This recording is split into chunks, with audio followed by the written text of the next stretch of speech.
اعوذ باللہ من الشیطان الرجیم بسم اللہ الرحمن الرحیم تبارک الذی جعل فی السماء بروجا وجعل فیہا سراجا وقمرا منیرا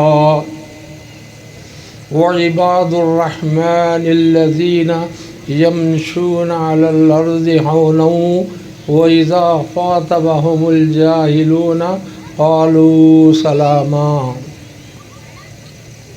محترم بزرگوں،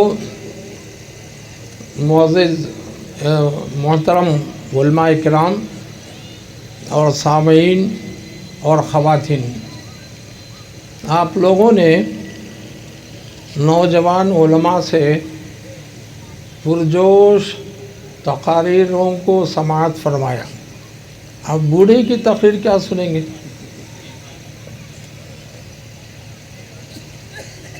بھائی بوڑھا آدمی ذرا آہستہ بولتا ہے، ذرا غور سے سنیے، کیونکہ ان کے جیسا وہ سینے میں میری طاقت نہیں ہے۔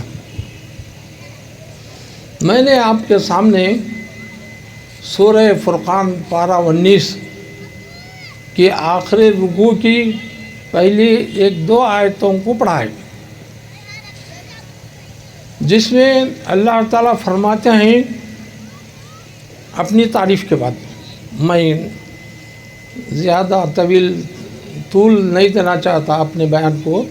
اللہ تعالیٰ اپنی تعریف کے بعد فرماتے ہیں کہ اس زمین میں عباد الرحمن، رحمان کے کچھ بندے ہیں، جب وہ زمین پر چلتے ہیں تو نرمی سے، تواضع اور احترام سے چلتے ہیں اور اپنے چاہنے والوں سے محبت کا برتاؤ کرتے ہیں، سلوک کرتے ہیں، اور کوئی جاہل ملتا ہے تو قالوا سلاما، وہ سلام کر کے نکل جاتے ہیں کہ بھائی آپ کی جہالت میں ہم نہیں آتے، ہم اپنا راستہ دیکھتے ہیں۔ تو دوستوں اور بزرگوں، اس رکوع میں اللہ تعالیٰ نے عباد الرحمن، اللہ کے نیک بندوں کے 10 اوصاف بیان فرمایا ہے۔ میں ان 10 اوصاف کو بیان کروں گا تو تقریر لمبی ہو جائے گی، چونکہ یہاں جو مسجد بنی ہے عباد الرحمن کے نام سے مسجد بنی ہے، اور جو جگہ خریدی جا رہی ہے وہ عباد الرحمن مسجد کے لیے وہ جگہ ہے۔ تو عباد الرحمن یہ لفظ قرآن مجید میں آیا ہے، اور یہ اللہ کے بھی بندے ہیں اور رحمان کے بھی بندے ہیں۔ اور جس مسجد کو جگہ لینے کے بارے میں ایک پمفلٹ شائع کیا گیا، یہ اجلاس ضلعی جمعیت اہل حدیث اننتا پور کے زیر انتظام یہ منعقد ہوا ہے۔ اور میں آپ کے سامنے بتاؤں کہ مسجد کی جگہ لینے کے سلسلے میں ہمارے رائے کی ایک مرکزی مسجد ہے، اور مسجد کے سامنے سڑک کے لگا ہوا ایک مکان تھا، اس کی خریداری کے لیے 1 لاکھ 1.25 لاکھ میں بات چل رہی تھی، لیکن اس جگہ کی مالکن ایک عورت تھی، اس جگہ کی مالک ایک عورت تھی۔ وہ عورت کہہ رہی تھی کہ 1.5 لاکھ دو، جماعت والے کہہ رہے تھے کہ 1.25 لاکھ لو، اور اسی درمیان میں اس عورت کا بچہ بیمار ہو گیا۔ ڈاکٹر کے پاس گیا تو اس کی آواز خود بخود بیٹھ گئی، آواز نہیں نکل رہا ہے۔ تو ڈاکٹر، بڑا ڈاکٹر تھا ہمارے رائے دور میں، ایک بڑا ڈاکٹر ہے گوپال راؤ ڈاکٹر، اس ڈاکٹر نے کہا کہ اگر یہ لڑکا شام تک بات کیا تو اچھی بات ہے، ورنہ اس کو کل حیدرآباد لے جانا پڑے گا۔ تو وہ عورت گھبرا گئی، اس نے مسجد کے متولی مولانا عبدالغنی صاحب صحیفی سے کہلا بھیجا کہ مولانا ہمارے فرزند بیمار ہیں، آپ دعا کیجئے، اگر بچے کو صحت ملی تو یہ مکان جس کو میں 1.5 لاکھ میں فروخت کرنا چاہتی ہوں مسجد کو دے دوں گی۔ الحمدللہ نماز مغرب کے بعد مولانا عبدالغنی صاحب سیفی نے رو رو کر دعا کیا اور اللہ تعالیٰ نے جماعت کی مولانا کی دعا سن لیا۔ عشاء کے بعد بچے کی آواز کھل گئی، الحمدللہ۔ اس عورت نے کہا کہ چلو رجسٹر آفس کو میں یہ مکان مدرسے کو رجسٹر کر کے دے دیتا ہوں، اور دے دیا اس عورت۔ بھائی عورتوں کے ایسے کارنامے بھی ہوتے ہیں۔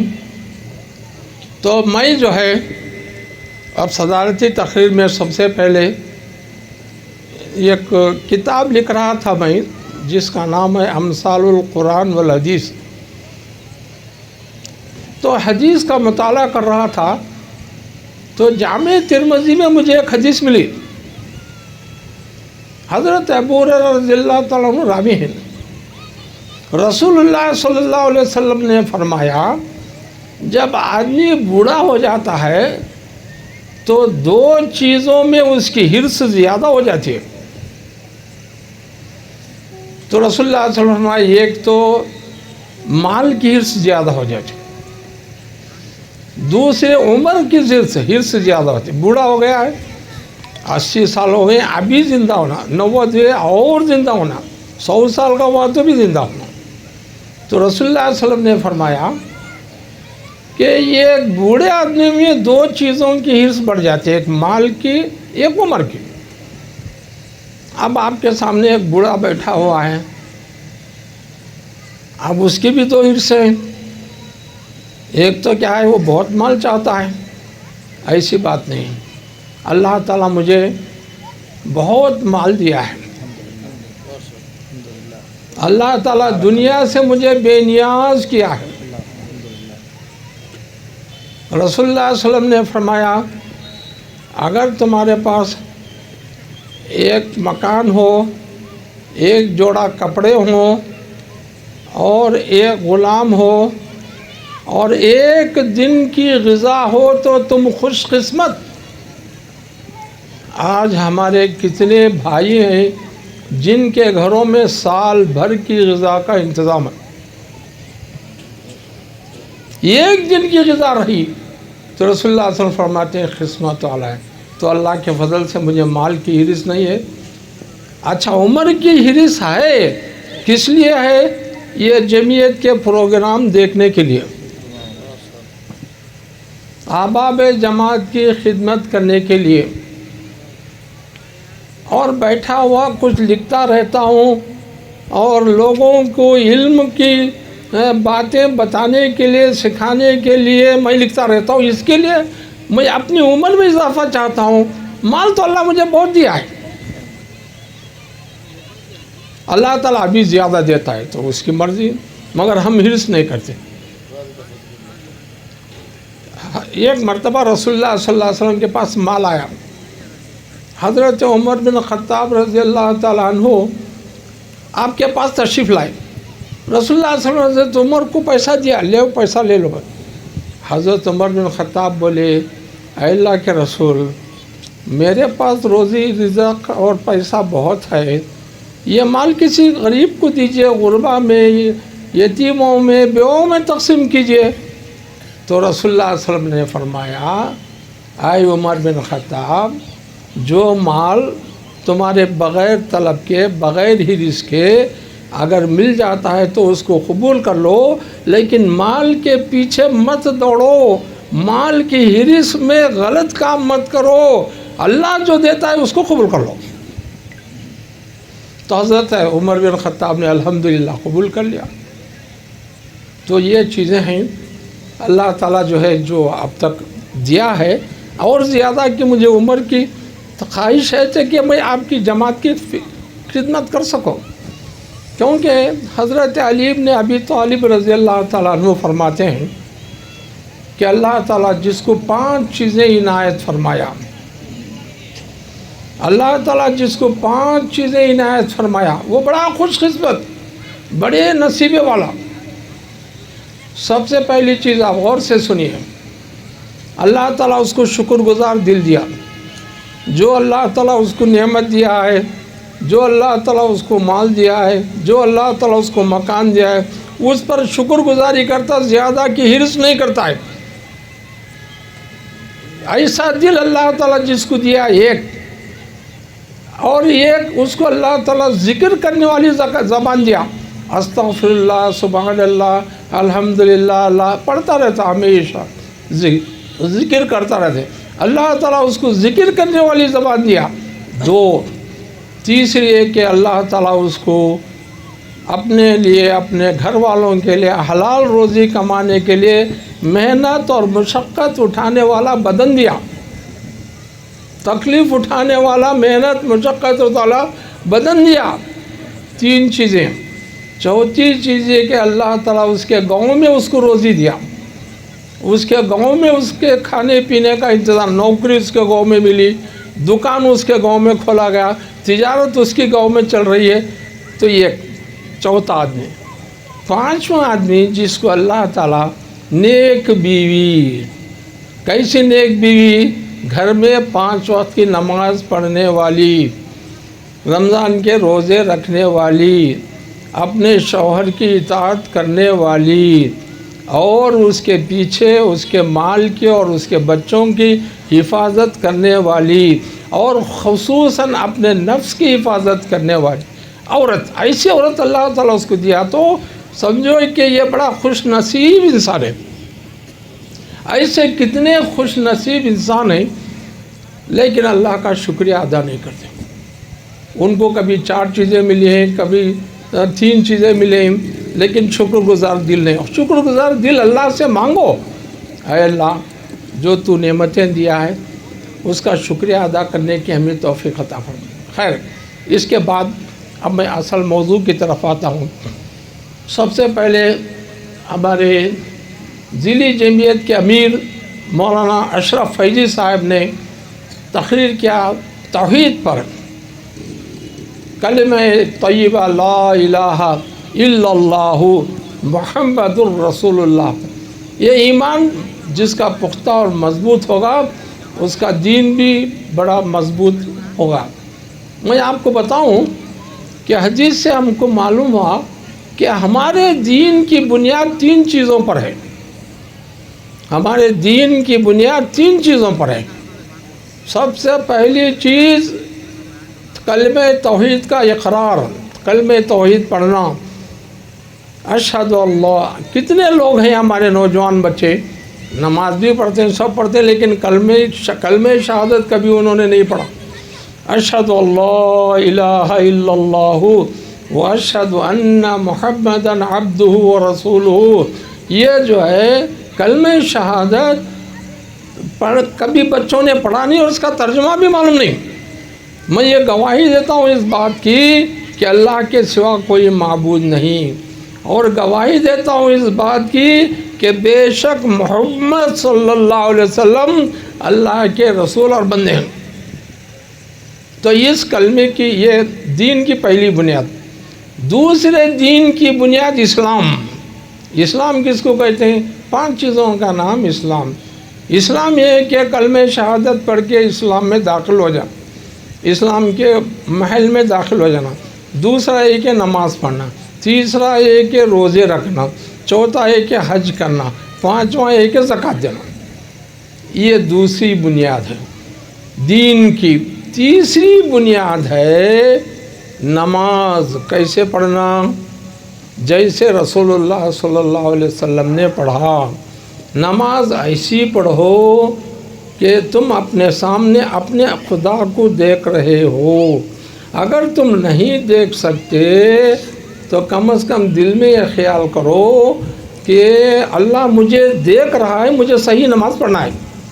کیونکہ جب آدمی کو کوئی نہیں دیکھتا ہے تو غلط کام کرتا ہے. یہ تنہائیوں میں جا کر دیکھو آدمی کیا کرتا ہے. تو ایسی نماز پڑھا تو وہ اس نماز کا نام احسان. رسول اللہ صلی اللہ علیہ وسلم نے فرمایا احسان کے مقام پر رہو. نماز اطمینان کے ساتھ پڑھو. وہ نماز پڑھو جس کو رسول اللہ صلی اللہ علیہ وسلم نے پڑھ کر بتایا۔ رسول اللہ علیہ وسلم کے لیے ایک ممبر رکھا گیا، یعنی تقریر کرنے کے لیے، خطبہ دینے کے لیے۔ رسول اللہ علیہ وسلم پر وہ پہلی سیڑھی پر کھڑے ہو گئے، لوگوں سے کہا کہ لوگوں دیکھو میں نماز پڑھتا ہوں، میری نماز دیکھو۔ تو آپ صلی اللہ علیہ وسلم پہلی سیڑھی پر کھڑے ہو کر جو ہے اتحیات پڑھے، سورہ فاتحہ پڑھے، ضم سورہ پڑھے، نیچے اتر کر سجدہ کیے، پھر دوسری رکعت میں قرآن پڑھے، پھر نیچے اتر کر سجدہ کیے، اطمینان سے نماز پڑھ کر بتائے، بولے کہ یہ میری نماز ہے، تم ایسے نماز پڑھو۔ تو احسان کا درجہ پانے کے لیے آدمی نماز کیسے پڑھنا؟ نماز جیسے اہل حدیث نماز پڑھتے ہیں، یہ نماز جو ہے صحیح نماز ہے اور حدیثوں سے ثابت ہے۔ اور خواتین اس سلسلے میں کیا خدمت انجام دے سکتی ہیں؟ تو ابھی میں کل ایک یوٹیوب میں ایک ویڈیو دیکھا، یہ خاتون کہہ رہی ہے کہ نماز کا صحیح طریقہ، وہ خاتون ابو داؤد، ابن ماجہ، صحیحین اور مسند احمد کے احادیث پیش کر کے نماز کا صحیح طریقہ بتائی، اور آخر میں اس عورت نے کہا کہ مرد کی نماز میں عورت کی نماز میں کوئی فرق نہیں ہے، جیسے مرد نماز پڑھتے ہیں عورتوں کی نماز ویسے ہی ہونا چاہیے۔ تو بہرحال دوستوں اور بزرگوں، اللہ تعالیٰ کا بڑا فضل ہے کہ ہم کو یہاں جو ہے بٹھایا ہے آپس میں دین کی باتیں سیکھنے سکھانے کے لیے۔ تو میں مولانا آخری تقریر ہوئی الحب للہ والبغض للہ، اللہ کے لیے محبت، اللہ کے لیے دشمنی۔ ایک شخص رسول اللہ علیہ وسلم کے پاس آیا اور کہا کہ اللہ کے رسول متی الساعہ، قیامت کب ہے؟ رسول اللہ علیہ وسلم نماز پڑھنے کے لیے ٹائم ہو گیا تھا، قامت ہو چکی تھی، آپ مصلی پر کھڑے ہو گئے، نماز پڑھا دیے۔ نماز پڑھنے کے بعد سلام پھیرنے کے بعد رسول اللہ صلی اللہ علیہ وسلم نے فرمایا من السائل، ارے بھائی وہ پوچھنے والا کون ہے؟ تو یہ کونے سے کہا انا یا رسول اللہ، اللہ کے رسول میں ہی پوچھا ہوں کہ قیامت کب ہے؟ تو رسول اللہ علیہ وسلم نے فرمایا اے میاں، قیامت کے بارے میں پوچھتے ہو، ما اعدت لیوم القیامہ، قیامت کے لیے کیا تیاری کیے؟ بولو، کیا قیامت معمولی چیز ہے؟ بہت بڑی بھیانک چیز ہے، اس کے لیے تمہاری کیا تیاری ہے؟ تو اس نے کہا اللہ کے رسول ما اعدت لیوم القیامہ کثیرا، میں قیامت کے لیے زیادہ نمازیں، زیادہ روزے، زیادہ زکاتیں، یہ کچھ زیادہ میں نے تیاری نہیں کیا قیامت کے لیے۔ البتہ ایک چیز میرے پاس ہے، وہ یہ ہے کہ انی احب اللہ و رسولہ، میں اللہ اور اس کے رسول سے محبت کرتا ہوں، بس یہ چیز میرے پاس ہے۔ باقی نمازیں، فرض نمازیں تو ہیں، فرض روزے تو ہیں، نفل نہیں ہیں۔ تو رسول اللہ صلی اللہ علیہ وسلم نے کیا فرمایا؟ رسول اللہ صلی اللہ علیہ وسلم نے فرمایا انکا ما من احببتا، تم جس سے محبت کر رہے ہو قیامت کے دن انہی کے ساتھ رہو گے۔ تو وہ شخص اللہ اور اس کے رسول سے محبت کرتا ہے تو قیامت کے دن اللہ اور اس کے رسول کے ساتھ رہے گا۔ اب ہم تمام علماء اب یہ عباد الرحمن سے ملنے کے لیے آئے ہیں، ہم سب آپ لوگوں کی محبت میں آئے ہیں اور آپ ہم سے محبت کرتے ہیں، انشاءاللہ قیامت کے دن آپ یہ علماء کے ساتھ اٹھیں گے۔ انکم مع من احببتم، تم جس کو چاہتے ہو، جس سے محبت کرتے ہو، ان کے ساتھ رہو گے۔ بھائیو، تم ہمارے ساتھ اٹھو گے کیونکہ تم ہم سے محبت کرتے ہو اور ہم آپ لوگوں سے محبت کرتے ہیں، اور ایک محبت کی وجہ سے ایک اللہ اور رسول کے نام پر اور ایک دین کے نام پر ہم سب یہاں جمع ہوئے ہیں۔